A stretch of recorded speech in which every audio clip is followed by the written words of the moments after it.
class. We are reading Monster. I am in a group with Carrie and Isabella, and we decided to do a video blog of how we are reacting to the book as we go. We've gotten the first third done. I've gotten to page 115, and so far I've found a couple interesting things while I read the book. I'm going to focus on our RIDE acronym. R for relevant, I for interesting, D for does no harm, and E for educational. And then I'll throw in a couple extra tidbits that I've found while I've been reading. So for R, relevant, the book is definitely placed in a relevant plot for young adults.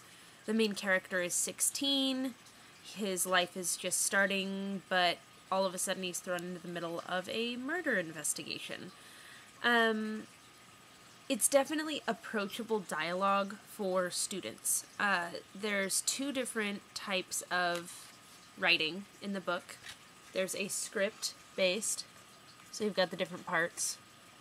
And then there's his notes, which is more like a diary. And so he's writing a movie about his experience as it's happening in the courtroom and with the trial. But his notes really show his emotional side and definitely helps bring around a fuller character development. Right at the beginning, he bases it off of Star Wars, so definitely gets that whole, young adult interest going on. The credits look like Star Wars. With a script, the thing I love about them and why I've always enjoyed theater is that it lays out exactly who's going to be involved in this story right from the beginning. It gives you a little bio on them, and so you know what to look for while you're reading, which I think is definitely an interesting part of the book, and it would help students with scripts and who have trouble reading scripts. I know a lot of the first scripts I ever did were like Shakespeare. Those sucked, so this would definitely help. Interesting. The subject matter is hugely intriguing. It is a crime drama, so, those are everywhere. Law and Order. It definitely is interesting for young adults as well, seeing how somebody like them could be involved in something so crucial. Does no harm is hard to say. There's quite a few pretty graphic scenes in here. In the prison, there's sexual and physical abuse detailed. There's details of some of his fears of like lethal injection and the process they take with that. But if you pick up the book and you see that it's about prison, you've got like your call numbers down here for your prison. You understand that it's labeled Monster. It's not going to be peaches and rainbows and butterflies.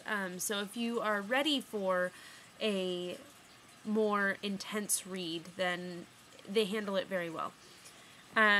Educational, like I said before, the script basis is very helpful to understand. It also makes it a very quick read, which means it would be approachable to students with possibly a lower level of reading skill, but is ready for the mature content. And I'm looking at my notes. I would say a couple other interesting points about the book so far is that Steve, the main character, has not let the readers know his actual involvement in the crime. I'm looking forward to whether he says that in the script or whether he says that in his diary entries.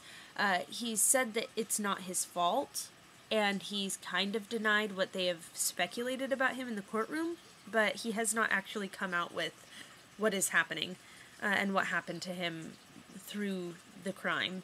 And also, just from my personal experience, I've witnessed quite a few courtroom trials and all of that kind of thing, and even though it's kind of watered down, they take out a lot of the administrative and clerical means of courtroom procedures. They do a pretty good job of getting a general picture out there. While reading this, I definitely feel like I could be watching an episode of Law and Order. It's about on the same par as that, so I'm looking forward to seeing what else becomes of Monster in the next third.